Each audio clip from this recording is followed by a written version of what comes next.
Welcome to our Sayali fashion designer channel आणि मी आहे सायली। तर तुम्हा सर्वांचं आपल्या आजच्या नवीन अशा छानशा व्हिडिओमध्ये मी मनापासून खूप खूप स्वागत करते। तर कसे आहात तुम्ही? नक्कीच मस्त आणि मजेत असणार आहात। आणि खरं तर आज आपण खूप सुंदर अशी ब्लाउज डिझाईन स्टिच करणार आहोत। बऱ्याचदा आपल्याला ना साडीनुसार डिझाईन कशी बनवावी किंवा ब्लाउजच्या पॅटर्ननुसार डिझाईन कशी बनवावी हे सुचत नाही। सो आजची जी काही डिझाईन आहे ही खूप सुंदर आहे। महत्त्वाचं म्हणजे मी तुम्हाला या संपूर्ण ब्लाउज डिझाईनची कटिंग आणि स्टिचिंग अतिशय सावकाश स्टेप बाय स्टेप आणि खूप काही महत्त्वाच्या टिप्स अँड ट्रिक्स सहित सांगण्याचा प्रयत्न करणार आहे, जेणेकरून तुम्हाला आपला आजचा हा व्हिडिओ बघून फक्त अशी डिझाईन बनवणंच नाही तर ती प्रॉपर फिनिशिंग सहित कशी बनवावी हे देखील सहजच लक्षात येईल। महत्त्वाचं म्हणजे ही जी काही डिझाईन आहे खरं तर ही तुम्हाला आणि तुमच्या कस्टमरला नक्कीच आवडेल आणि तुम्हाला सुद्धा आयडिया मिळेल की कस्टमरला नवीन डिझाईनची आयडिया कशी देऊ शकतो। त्याचबरोबर ही जी काही डिझाईन आहे यामुळे साडी ब्लाउज खूप सुंदर दिसणार आहे। सो अशी छानशी लेटेस्ट ट्रेंडिंग ब्लाउज डिझाईन तुम्ही नक्की ट्राय करून बघा। सो चला मग आता वेळ न घालवता आपण आपल्या आजच्या छानशा व्हिडिओला सुरुवात करूयात आणि हा व्हिडिओ तुम्ही स्किप न करता पूर्ण नक्की बघा, जेणेकरून तुम्हाला आपला आजचा हा व्हिडिओ बघून फक्त अशी डिझाईन बनवणंच नाही तर ती प्रॉपर फिनिशिंग सहित कशी बनवावी हे सहज लक्षात येईल। त्याचबरोबर बाय चान्स जरी तुम्ही कोणी नवीन शिकत असाल तरी सुद्धा तुम्हाला आपला आजचा हा व्हिडिओ बघून अशी डिझाईन सहज बनवता येईल। इतक्या सोप्या आणि साध्या पद्धतीने मी तुम्हाला सांगण्याचा प्रयत्न करणार आहे। ठीक आहे, सो चला मग आता आपण स्टार्ट करूयात। तर हे बघा, इथे तुम्ही बघू शकतात की हा आहे ब्लाउज पीस आणि एक मोठा काठ आपण घेतलेला आहे डिझाईन बनवण्यासाठी। त्याचबरोबर छोटासा काठ घेतलेला आहे कमरेसाठी। सो खूप सुंदर अशी डिझाईन बनवणार आहोत। एवढंच नाही तर याचा जो काही बॅक पार्ट आहे अस्तर आणि मेन फॅब्रिक असं दोन्हींचा आपण इथे ऑलरेडी कटिंग करून घेतलेला आहे। आणि आता सगळ्यात आधी मी तुम्हाला याचं मेजरमेंट कसं आहे ते सांगते, म्हणजे तुम्हाला तुमच्या मापानुसार या डिझाईनसाठी कशा पद्धतीने कटिंग स्टिचिंग करावी तर हे सहजच लक्षात यावं यासाठी। सो बघा, मग हा जो काही ब्लाऊज आहे तर ह्या ब्लाऊजची जी काही उंची आहे तर ती आहे टोटल इथे 12.5 इंच। 1 इंच मार्जिन असं टोटल आपण 13.5 इंचाला मार्किंग करून घेतलेली आहे। त्यानंतर इथून 2.5 इंच गळा रुंदी आणि 5.5 शोल्डरची मार्किंग केलेली आहे। एवढंच नाही तर याचा जो काही मुंडा आहे तर तो सुद्धा आपण 5.5 इंच घेतलेला आहे। 1.5 ला मार्किंग करून बॅक साईडच्या मुंड्याचा शेप सुद्धा दिलेला आहे। आणि तुम्हाला माहित आहे इथून टाकत असतो आपण म्हणजे छातीची घडी, याचाच अर्थ छातीचा चौथा भाग अधिक 1.5 इंच मार्जिन। तर 8 चौक 32 अधिक 1.5 असं टोटल 9.5 इंचाला मार्किंग करून हा बॅक पार्ट आपण इथे ऑलरेडी कटिंग करून घेतला। आता सगळ्यात आधी गळ्याची जी काही मार्किंग आहे तर ती आपण अस्तरच्या बॅक पार्टवर करून घेणार आहोत। सो बघा, मग तुमचा जेवढा गळा असेल त्यामध्ये अर्धा इंच एक्स्ट्राचं मार्जिन ऍड करायचं। तर इथे बघा, जो काही गळा आहे तर तो होता 9.5, अर्धा इंच मार्जिन असं टोटल मी 10 इंचाला मार्किंग करून घेतली आणि 2.5 इंच गळा रुंदीची सुद्धा आडव्या साईडला मार्किंग केलेली आहे। आणि वरच्या साईडला तर ऑलरेडी 2.5 इंचाची मार्किंग केली होती, त्यामुळे मग ह्या पद्धतीने हे पॉइंट जॉईन करून इथे एक बॉक्स तयार केला। खरं तर ही आपली बेसिक स्टेप आहे, तुमचा गळा कुठलाही असो सगळ्यात आधी आपल्याला ह्या पद्धतीने मार्किंग ही करावीच लागते। तर म्हणजे हा जो काही बॉक्स आहे हा काढल्यानंतर मग जो काही आपला गळ्याचा आकार असेल तर त्याची मार्किंग करायची असते। सो मग आपण इथे गळ्याची मार्किंग करूयात। सगळ्यात आधी मी एक लाईन ह्या पद्धतीने तिरकी ड्रॉ केलेली आहे आणि त्यानंतर आपल्याला इथे कर्व शेपमध्ये या गळ्याचा आकार ड्रॉ करायचा आहे। ठीक आहे, सो बघा, मग मी फेंट मार्किंग केलेली आहे। सो आता ती थोडीशी डार्क करते, जेणेकरून तुम्हाला ती व्हिडिओमध्ये व्यवस्थित लक्षात यावे यासाठी। आणि मध्ये सुद्धा आपल्याला बघा ह्या पद्धतीने एक छोटासा पॅच तयार करायचा आहे। तर ही आपली फायनल परफेक्ट अशी गळ्याची मार्किंग झालेली आहे। आता सगळ्यात महत्त्वाचं म्हणजे ही जी काही मार्किंग आहे म्हणजे हा जो काही गळ्याचा आकार आहे ना तर तो आपण कॅनव्हास पेपर लावून स्टिच करणार आहोत। सो सगळ्यात आधी मग आता ही मार्किंग आपण कॅनव्हास पेपरवर करून घेऊयात। सो मग मी बघा इथे कॅनव्हास पेपर घेते। खरं तर आपल्याला ब्लाऊज डिझाईनसाठी पेपर कॅनव्हास लागतो, तर इथे मी पेपर कॅनव्हास घेतले। ह्या पद्धतीने डबल फोल्ड करून बंद बाजू बरोबर आपल्याला इथे बंद बाजूच्या साईडनं मॅच करायची आहे। आणि अशा पद्धतीने पेपर ठेवल्यावर आपल्याला ना फेंट मार्किंग दिसते। सो त्यावरच आपल्याला मार्किंग करून घ्यायची असते। व्हिडिओत जरी तुमच्या लक्षात येत नसेल तरी सुद्धा जर तुम्ही ह्या पद्धतीने स्टेप फॉलो केली तर तुम्हाला सुद्धा नक्कीच मार्किंग ही दिसणार आहे आणि ती फक्त मार्क करायची। आता तीच मार्किंग कॅनव्हास पेपरच्या दुसऱ्या साईडला सुद्धा फेंट दिसते, तर ती सुद्धा आपल्याला इथे मार्क करून घ्यायची आहे, जेणेकरून आपले सेंटर पासून दोन्ही साईडचे शेप सेमच यावे त्यासाठी ही स्टेप खूप इम्पॉर्टंट आहे। त्यानंतर कडेने 1 इंच असं एक्स्ट्राचं मार्जिन ठेवत आपल्याला इथे हा कॅनव्हास पेपर कट करून घ्यायचा आहे। सो बघा मग फायनली इथे कॅनव्हास पेपरची कटिंग झाली, सेंटर पॉईंटला सुद्धा मार्क केली आणि आता आपण कॅनव्हास पेपर लावून स्टिच करायला सुरुवात करूयात. सो त्यासाठी मेन फॅब्रिकचा बॅक पार्ट सरळ ठेवायचा, त्यावर आपण कटिंग केलेला अस्तरचा बॅक पार्ट ठेवायचा आहे, सेंटरची मार्किंग करायची आणि त्याचा सेंटर आणि कॅनव्हास पेपरचा सेंटर असे दोन्ही सेंटर आपल्याला इथे मॅच करायचे आहे. आणि सगळ्यात आधी एक मध्यभागी टीप मारायची आहे. या स्टेपने काय होतं की आपला गळा अगदी बरोबर मध्यभागी येतो, तो तिरकाही होत नाही आणि सेंटर पासून व्यवस्थित सेम सुद्धा येतो, म्हणजे फिटिंग फिनिशिंगला प्रॉब्लेम येत नाही. आणि सेंटरला म्हणजे मध्यभागी टीप मारून झाल्यानंतर जी काही आपण मार्किंग केलेली आहे किंवा जो काही आपला मेन गळा आहे एक्झॅक्टली त्यावरच आपल्याला इथे टीप मारून घ्यायची आहे. लक्षात राहू द्या, टीप मारताना टीप किंचितही कमी जास्त व्हायला नको, तिरकीही व्हायला नको, कारण की आपली टीप जशी जाणार आहे तसंच आपला गळ्याचा आकार येणार आहे. त्यामुळे आपल्याला अगदी व्यवस्थित, सावकाश आणि सगळ्यात महत्वाचं म्हणजे इथे काळजीपूर्वक टीप मारून घ्यायची आहे. सो बघा मग फायनली मी इथे ही टीप मारून घेतली. आता ही टीप मारून झाल्यानंतर आपल्याला लगेचच कमरेच्या साईडने साधारणतः अर्धा इंच एवढं मार्जिन ठेवत टीप मारून घ्यायची आहे. या स्टेपने काय होतं की गळा आणि कमरेचा पार्ट दोन्ही आपलं सोबतच फिनिशिंग सहित रेडी होतं आणि इथे आपल्याला कुठेही कमरपट्टी किंवा गळापट्टी लावण्याची गरज सुद्धा पडत नाही. यानंतर जे काही एक्स्ट्राचं मेन फॅब्रिक असेल कमरेच्या साईडचं तर ते आपल्याला इथे कट करून घ्यायचं आहे, म्हणजे प्रॉपर परफेक्ट फिनिशिंग सहित आपले कमरेचा पार्ट रेडी व्हावा यासाठी. आणि यानंतर गळ्याच्या मध्ये सुद्धा जे काही एक्स्ट्राचं आहे म्हणजे आपला कॅनव्हास पेपर नंतर अस्तर, मेन फॅब्रिक, तर हे सगळंच आपल्याला कडेकडेने इथे कट करून घ्यायचं आहे आणि किंचितचं मार्जिन ठेवायचं आहे. बघा तुम्हाला इथे दिसत असेल किती मार्जिन ठेवलेलं आहे, ते बरोबर तेवढंच मार्जिन ठेवायचं आहे, खूप काही ठेवण्याची गरज नाहीये. आणि बघा मग फायनली अशा पद्धतीने आपण हे सगळंच इथे कट करून घेतलेलं आहे. आता यानंतर आपल्याला इथे गळ्याला द्यायचे आहे छोटे छोटे कट्स, जेणेकरून ज्यावेळेस आपण हा बॅक पार्ट सरळ करू तर तो प्रॉपर परफेक्ट फिनिशिंग सहित सरळही व्हावा, त्याचबरोबर आपल्याला गळ्याचा आकार जसा हवा आहे तसाच यावा, त्यासाठी ही स्टेप मोस्ट इम्पॉर्टंट आहे. सो बघा मग मी ज्या पद्धतीने छोटे छोटे कट्स मारत आहे, तुम्ही सुद्धा सेम त्याच पद्धतीने कट्स मारून घ्यायचे आहे.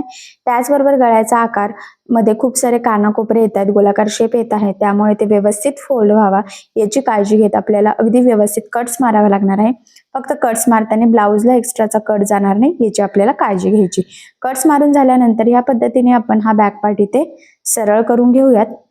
आता बघा सरळ केल्यानंतर गळ्याच्या साईडने, कमरेच्या साईडने अगदी व्यवस्थित आपल्याला थोडासा सगळं सेट करून घ्यायचं आहे. आणि आता हे सगळं सेट करून झाल्यानंतर गळ्याला द्यायची आहे आपल्याला इथे दाबटीप. ठीक आहे. सो बघा मग आता इथे दाबटीप देताना काळजी घ्यायची आहे की जो काही आपला आतला अस्तरचा कपडा आहे तर तो वरती दिसणार नाही, जेणेकरून आपली फिनिशिंग बिघडायला नको. सो फिनिशिंगसाठी त्याचबरोबर गळ्याचा आकार अगदी प्रॉपर परफेक्ट यावा यासाठी ही स्टेप खूप इम्पॉर्टंट आहे.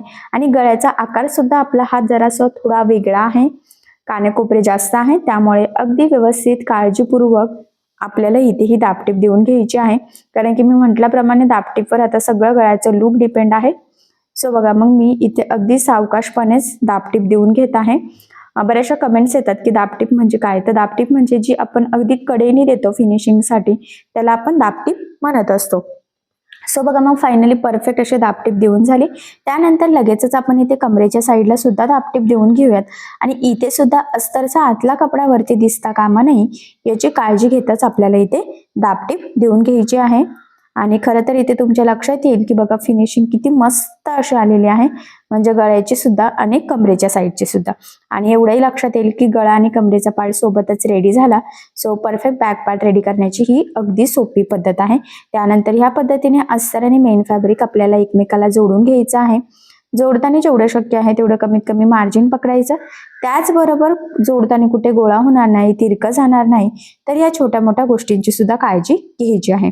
आणि हे जे काही एक्स्ट्राचं मेन फॅब्रिक म्हणजेच ब्लाऊज पीसचा कपडा आहे तर तो सुद्धा कट करून इथे परफेक्ट मापाचा बॅक पार्ट आपल्याला रेडी करून घ्यायचा आहे. ठीक आहे. ऍक्च्युली हे का, कारण तुम्हाला सगळ्यांनाच माहित आहे कटिंग करताना अस्तरवर आपण परफेक्ट कटिंग करत असतो, पण ब्लाऊज पीसचा कपडा आपण थोडंसं एक्स्ट्राचं मार्जिन ठेवून कटिंग करतो, त्यामुळे गळा रेडी झाल्यावर पुढची डिझाईन बनवण्याच्या आधी आपल्याला इथे हे बॅक पार्ट परफेक्ट तयार करून घ्यावा लागतो. त्यानंतर गळ्याच्या मध्ये जो काही आपला कॅनव्हास पेपर होता तर तोच आता आपण इथे यूज करणार आहोत. आणि व्यवस्थित सेंटर पासून मी मोजूनही घेते. दुसरा कॅनव्हास पेपर घेण्यापेक्षा हाच घेत आहे. अस्तरही हेच यूज करणार आहे. फक्त जे काही आपलं मेन फॅब्रिक आहे तर तो आपण वेगळा, कारण की काठ यूज करणार आहे. कारण आता इथे आपल्याला काठाची डिझाईन बनवायची आहे, त्यामुळे मग इथली मधली शिलाई मी उसून घेते. आता ही स्टेप तुम्हाला यासाठी दाखवली आहे की तुमचा सुद्धा जो काही मधला कपडा असेल, कॅनव्हास पेपर असेल, तर तो वेस्ट जाणार नाही. जर तुम्हाला पॅच बनवायचा असेल तर तो यूज करता यावा. सो त्यामुळे मग मी तुम्हाला आज सांगितलेलं आहे. ठीक आहे. सो बघा, मग सगळ्यात आधी आता खालच्या साईडला ठेवलेला आहे आपण काठ, त्यानंतर अस्तर आणि त्यावर ठेवलेला आहे आपण कॅनव्हास पेपर. आणि जी काही आपली त्रिकोणी मार्किंग दिसते स्केच पेनची रेड कलरची, तर एक्झॅक्टली त्यावरच आपल्याला इथे टीप मारून घ्यायची आहे. आणि इथे कॉर्नरला पण अगदी व्यवस्थित तिथूनच आपल्याला टीपचं डायरेक्शन चेंज करायची आहे, म्हणजे परफेक्ट असा तिथला सुद्धा त्रिकोण आपला यावा यासाठी. ठीक आहे. सो बघा, मग टीप मारून झाल्यानंतर जे काही एक्स्ट्राचा आहे आपला काठ वगैरे, तर तो संपूर्णच इथे आपल्याला कट करून घ्यायचा आहे. आणि सर्व साईडनी हे कट झाल्यानंतर इथे आपल्याला छोटे छोटे कट्स द्यायचे आहे. मेन आपल्याला ना जो काही कॉर्नर आहे ना तिथे कट्स मारायचा आहे, म्हणजे आपला जो काही हा त्रिकोणी शेप आहे तर तो अगदी व्यवस्थित तिथे फोल्ड व्हावा आणि मधला शेप सुद्धा आपल्याला जसा हवा आहे तसाच यावा यासाठी. आणि स्क्रूड्रायव्हरच्या सहाय्याने तो कानाकोपरा मी थोडासा बाहेर काढला आणि आता इथे आपल्याला द्यायची आहे दाबटीप. सो बघा, मग दाबटीप देऊन झाल्यानंतर कडेने सुद्धा आपल्याला सिंपल अशी टीप मारून ते जोडून घ्यायचं आहे. आता जोडल्यानंतर जे काही किंचितचं एक्स्ट्राचं आहे तर ते मी कटिंग करून घेतलं. आणि ह्या पॅचला आता इथे आपल्याला लावायची आहे लेस.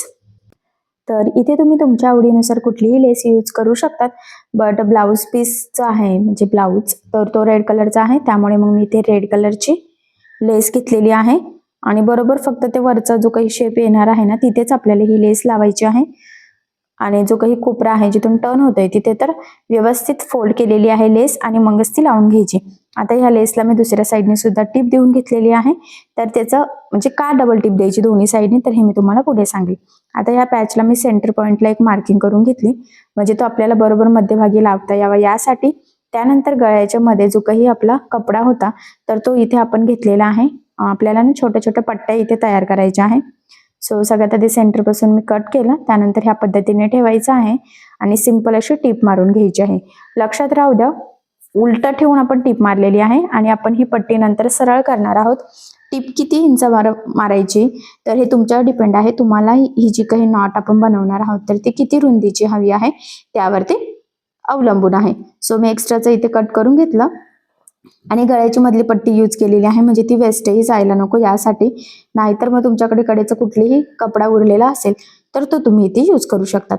आता बघा, आपण हे सरळ करून घेऊयात. तर इथे मी सिंपल असं स्क्रूड्रायव्हर घेतलेला आहे आणि त्याच्या सहाय्याने ह्या पट्ट्या सरळ करून घेतल्या. खरं तर पट्टी सरळ करण्याची ही खूप सोपी पद्धत आहे, अगदी पटकन तयार होतं आणि परफेक्ट सुद्धा आहे ते. आणि मेन म्हणजे सोपी पद्धत आहे, खूप काही वेगळी नाहीये. ठीक आहे. आता ह्या 2 पट्ट्या आपण इथे तयार करून घेतलेल्या आहे. टोटल आपल्याला 4 पट्ट्या लागणार आहे. तर काय करते मी सेंटर पासून कट करून घेते, कारण अशाही आपल्याला पुरणारच आहे. सो बघा, मग मी सेंटर पासून ना फोल्ड करते आधी, म्हणजे ना आपल्या सेम साईजच्या तयार व्हावे यासाठी. जर तुम्हाला वाटत असेल तर तुम्ही म्हणजे कपडा जर कमी अवेलेबल असेल तर छोट्या छोट्या पण तुम्ही बनवू शकतात, किंवा मग अशा पद्धतीने मोठ्या बनवून नंतर त्या कट करून सेपरेट पण करू शकतात. ठीक आहे. आता आपल्याला ह्या पॅचला ती लावून घ्यायची आहे. सो मी थोडासा डिस्टन्सचा अंदाज घेते की कशा पद्धतीने आपल्याला ती लावायची आहे आणि इथे चॉकच्या सहाय्याने मार्किंग देखील करून घेते, म्हणजे मग आपलं पुढचं काम इझी जावं यासाठी. सो मार्किंग केल्यानंतर बरोबर त्याच मार्किंगवर आपल्याला त्या पट्ट्या ठेवायच्या आहे. खरं ते 30 मार्किंग मी दुसऱ्या साईडला सुद्धा करून घेतली, म्हणजे दोन्ही साईडनी पट्ट्या लावणं आपल्याला सोपं जावं यासाठी. आणि बरोबर त्या मार्किंगवर ह्या पट्ट्या ह्या पद्धतीने ठेवून आपण इथे टीप मारून घेऊयात. खरं तर इथे आता सुरुवातीला आणि शेवटी डबल टीप देऊन लॉक देखील करून घ्यायचं आहे, म्हणजे तिथून शिलाई लवकर निघायला नको, त्यासाठी ही स्टेप मोस्ट इम्पॉर्टंट आहे. आता बघा, एक साईडने लावून झालेलं आहे. सेम त्याच पद्धतीने दुसऱ्या साईडने सुद्धा आपण ते नॉट लावून घेऊयात. खरं तर नॉटला काय केलं आपण आता जे लावले ना त्याला डबल टीप देऊन लॉकही केलेला आहे, त्याचबरोबर दुसऱ्या साईडने सुद्धा टीप दिलेली आहे, म्हणजे ते अगदी व्यवस्थित प्रॉपर पॅकही व्हावे, फिनिशिंगला व्यवस्थित पण बसलं पाहिजे, नाहीतर घातल्यानंतर असं खेचल्यासारखं पण व्हायला नको यासाठी. ठीक आहे. सो फायनली मग आता इथे नॉट लावून आपला हा छान छोटासा पॅच तयार झालेला आहे. तर तो आता आपण बॅक पार्टला लावून घेऊयात. तर जो काही पॅच आहे ना तर त्याला आपण एक मार्किंग करून घेतली, म्हणजे बरोबर तेवढंच मार्जिन पकडत त्याच लेवलवर आपल्याला इथे टीप मारता यावी. खरे तर यासाठी आता हा पॅच लावताना सुद्धा सुरुवातीला अगदी व्यवस्थित डबल टीप देऊन लॉक करायचं आहे आणि हे अगदी प्रॉपर असं आपण टीप मारून पॅक करून घेतलेला आहे. ठीक आहे, इथे सुद्धा डबल टीप देऊन लॉक केलेलं आहे.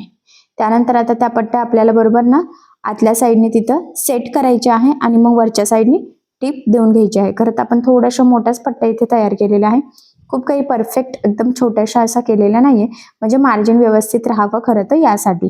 ठीक आहे, सो बघा मग ह्या पद्धतीने ह्या पट्ट्या ठेवल्यानंतर इथे सुद्धा आता आपण सुरुवातीला आणि शेवटी डबल टिप देऊन लॉक करणार आहे, जेणेकरून ते व्यवस्थित पॅक राहाव्यात यासाठी ही स्टेप खरं तर मोस्ट इम्पॉर्टंट आहे.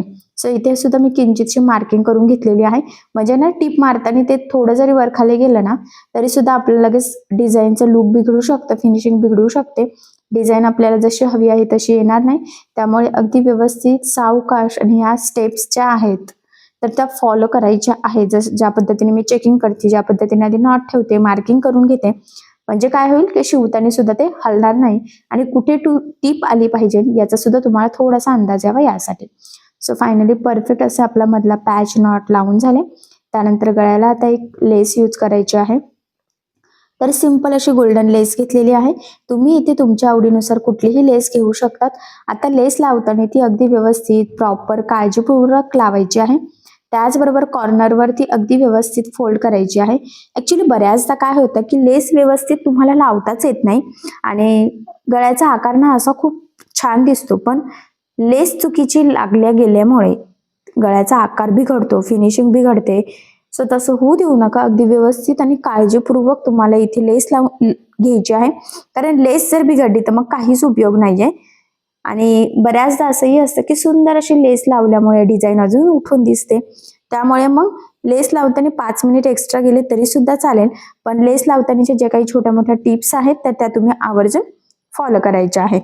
म्हणजे आपण कानाकोपऱ्यावर फोल्ड करणं वगैरे, आणि ज्यावेळेस गळ्यामध्ये खूप सारे शेप्स असतात, गोलाकार कानाकोपरे जास्त येतात, तर अशा वेळेस मग ते स्टिच करणं अजूनच अवघड जातं. आणि सगळ्यात महत्त्वाचं म्हणजे लेसला दुसऱ्या साईडने सुद्धा टीप देऊन घ्यायची. ऍक्च्युली त्याचे 2-3 फायदे आहेत. सगळ्यात महत्त्वाचा म्हणजे लेस पॅक लागली जाते, ती वरती तरंगत सुद्धा नाही, आणि मोस्ट इम्पॉर्टंट म्हणजे फिनिशिंग आणि फिटिंग खूप सुंदर येते. सो त्यामुळे तुम्ही सुद्धा आवर्जून लेसला दोन्ही साईडने टीप मारायची, तुमची लेस जाड असो बारीक अशी कशी असो. ठीक आहे, आणि फायनली परफेक्ट अशी लेस लावून झाली. त्यानंतर आता बॅक साईडला टक्स टाकायचे आहेत. सो सेंटर पासून 4.5 आणि उभा 4 इंचाच्या टक्स पॉईंटची मी इथे मार्किंग करून घेतली. यानंतर या पद्धतीने फोल्ड करून तिरका टक्स आपल्याला इथे टाकायचा आहे. खरं तर सुरुवातीला डबल टिप देऊन लॉक करायची आणि बरोबर टिप मारायची, आणि संपूर्ण टक्सला सुद्धा आपल्याला डबल टिप इथे देऊन घ्यायची आहे. एक साईडने टक्स टाकून झाल्यावर सेम त्याच पद्धतीने दुसऱ्या साईडने सुद्धा आपण टक्स टाकून घेऊयात आणि इथे कमरेच्या साईडला बरोबर डबल टिप देऊन लॉक देखील करून घ्यायचं. अशा पद्धतीने परफेक्ट टक्स टाकून झाले. यानंतर आता आपल्याला इथे नॉट लावायचे आहे. तर एका ब्लाऊजसाठी एक नॉट सफिशियंट असते. रेडीमेड सिंपल गोल्डन नॉट आपण यूज करणार आहोत. जर तुम्हाला कापडी नॉट बनवायची असेल तर तुम्ही बनवू शकतात. त्यानंतर मी थोडंसं फॅब्रिक घेतलेलं आहे ब्लाऊज पीस मधलं आणि चौकोन शेपमध्ये ते कट करून घेतलेले आहे फॅब्रिकचं लटकन बनवण्यासाठी, आणि सिंपल लटकन बनवणार आहे त्रिकोणी. जर तुम्हाला थोडं वेगळ्या पद्धतीचे लटकन बनवायचे असतील तर तुम्ही बनवू शकतात. एवढंच नाही तर सगळ्यात महत्त्वाचं म्हणजे बऱ्याचदा काय होत असतं की आपल्याला ना फॅब्रिक पासून लटकन कसे बनवावे सुचत नाही. सो याआधी मी बरेचसे व्हिडिओ टाकलेले आहे, आणि जर तुम्हाला कोणाला रेडीमेड लटकन यूज करायचे असतील तर ते सुद्धा तुम्ही नक्कीच करू शकतात. खरं तर आज आपण अगदी सिंपल त्रिकोणी लटकन बनवलेले आहे, पण ते देखील प्रॉपर फिनिशिंग आहेत. डबल कपडा घेतलेला आहे त्यामुळे हे लटकन लवकर खराब देखील होत नाही. आता लटकन तयार झाल्यानंतर काय करायचं, बरोबर सेंटर पासून आपल्याला इथे कट करायचं आहे आणि ते बॅक पार्टला लावून घ्यायचं. लक्षात राहू द्या, बॅक पार्टला शोल्डर पासून आपल्याला साधारणतः 2.5 ते 3 इंचावर हे नॉट लावायचं असतं. नॉट लावताना डबल टिप देऊन लॉक करायचं, जेणेकरून ते तुम्ही कितीही टाईट लावलं, कितीही हलवलं वगैरे, कितीही ताणलं गेलं तरी सुद्धा तिथली नॉट निघायला नको. ब्लाऊज कितीही यूज केला तरी ते खराब व्हायला नको, यासाठी अगदी व्यवस्थित डबल टिप देऊन लॉक करायचं. ठीक आहे, फायनली नॉट परफेक्ट असे लावून झालेले आहे. आणि या बॅकनेक डिझाईनचं लुक तुम्हाला मी थोडंसं जवळून दाखवते, म्हणजे तुमच्या लक्षात येईल की आपली डिझाईन कशी तयार झालेली आहे, लेस कशी यूज केलेली आहे. तर हे सगळं तुम्हाला अगदी जवळून प्रॉपर असं दिसावं यासाठी. सो बघा मग फायनली खूप छान ट्रेंडिंग न्यू लुकमधली आज आपण इथे ही ब्लाऊज डिझाईन तयार करून घेतलेली आहे. खरं तर बऱ्याचदा आपल्याला डिझाईन कशी बनवावी सुचत नाही, वेगळी युनिक डिझाईन बनवायची आहे. त्याचबरोबर सगळ्यात महत्त्वाचं म्हणजे बऱ्याचदा काठपदर पैठणी साडीवरनं एक साईडचा काठ जर बाहीला यूज केला तर काठ कधी कधी खूप कमी पडतो, कधी कधी एकाच साईडने दिलेला असतो. अशा वेळेस छोट्याशा काठापासून डिझाईन कशी बनवावी हे सुचत नाही, तर ही डिझाईन तुम्ही नक्की ट्राय करू शकतात. बट इथे मी काय केलं, मोठा काठ अगदी छोटासाच उरलेला होता, तर बाहीला यूज केल्यानंतर तर तो आपण इथे पॅचला यूज केला आणि जो काही बारीक छोटासा काठ होता तर तो कमरेच्या साईडला घेतलेला आहे. त्यामुळे खरंच आपल्या ह्या डिझाईनला अजून सुंदर असं लुक आलेला आहे. खरं तर ह्या डिझाईनची संपूर्ण कटिंग स्टिचिंग शेअर केली मी तुमच्यासोबत, तेही अगदी सोप्या पद्धतीने. कॅनव्हास पेपर लावून गळा कसा बनवायचा याची सुद्धा खूप सोपी पद्धत आहे. संपूर्ण कटिंग स्टिचिंग करताना फिनिशिंग आणि फिटिंगच्या टिप्स सांगितल्या तर त्या तुम्ही आवर्जून फॉलो करायच्या आहे, म्हणजे तुम्हाला परफेक्ट अशी डिझाईन बनवणं खूपच इझी जाईल. एवढंच नाही, त्याची पद्धत इतकी सोपी आहे की बायचान्स जरी तुम्ही कोणी नवीन शिकत असाल तरी सुद्धा तुम्हाला ही डिझाईन नक्कीच बनवता येईल. अशी छानशी ट्रेंडिंग डिझाईन तुम्ही नक्की ट्राय करून बघा. ठीक आहे. त्याचबरोबर सगळ्यात इम्पॉर्टंट म्हणजे या छानशा डिझाईनमुळे साडी ब्लाऊज खूप सुंदर दिसेल. तर अशा नवीन डिझाईनची आयडिया तुम्ही तुमच्या कस्टमरला सुद्धा नक्कीच देऊ शकतात. सो बघा मग खूप छान लेटेस्ट ट्रेंडिंग न्यू लुक मधली आपली आज खरं तर ही डिझाईन रेडी झालेली आहे आणि नक्कीच या छानशा डिझाईनमुळे साडीला ब्लाऊजला खूप सुंदर असं लुक येणार आहे. तशी छानशी ट्रेंडिंग डिझाईन तुम्ही नक्की ट्राय करून बघा. मी तुम्हाला जेवढं शक्य आहे तेवढं सोप्या पद्धतीने आणि अतिशय सावकाश सांगितलेलं आहे आणि अशा छानशा लेटेस्ट ट्रेंडिंग डिझाईनची आयडिया तुम्ही तुमच्या कस्टमरला सुद्धा नक्की द्या. आय होप सो तुम्हाला आणि तुमच्या कस्टमरला अशी डिझाईन नक्कीच आवडेल. त्याचबरोबर ही डिझाईन तुम्ही स्टिच करून बघा आणि जर त्यामध्ये तुम्हाला काही प्रॉब्लेम येत असेल तुम्हाला कमेंट करून नक्कीच कळवा. मी तुमच्या प्रश्नाचे उत्तर देण्याचा नक्कीच प्रयत्न करेन. ठीक आहे. सो चला मग आता आपण आपला आजचा छानसा व्हिडिओ इथेच थांबूयात आणि तुम्हाला आपला आजचा व्हिडिओ डिझाईन कशी वाटली तर ते मला कमेंट करून नक्की कळवा. त्याचबरोबर जर तुम्हाला आपला आजचा व्हिडिओ आवडला असेल तर व्हिडिओला लाईक करायला विसरू नका आणि असेच नवनवीन छानसे व्हिडिओज बघण्यासाठी आपल्या सायली फॅशन डिझायनर या चॅनलला सबस्क्राईब करायला विसरू नका. आणि ज्या वेळेस तुम्ही सबस्क्राईब कराल त्यावेळेस त्यासमोरील बेल आयकॉन ही नक्की प्रेस करा. त्यामुळे काय होईल, जेव्हा मी नवीन व्हिडिओज टाकेल त्याचं नोटिफिकेशन तुम्हाला तुमच्या मोबाईलवर येईल. ठीक आहे.